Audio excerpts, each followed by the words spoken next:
level 1 with that. And Brian. We did 6 counts. We started with the simplified version of basic, looked like a round catch. Ha, ha, quick, quick, slow, slow. 1, 2, 3, 4, 5, 6. We brought that into open position. And then leaders, when you were ready, we went. We in closed position. We talked about that little L shape in between you and your partner. We did a send out.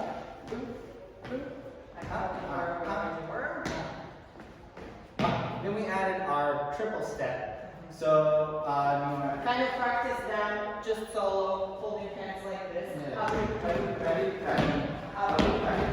ready.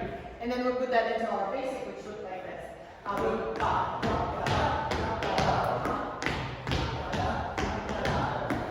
Then we'll put that into all of the other moves we did. So, All right.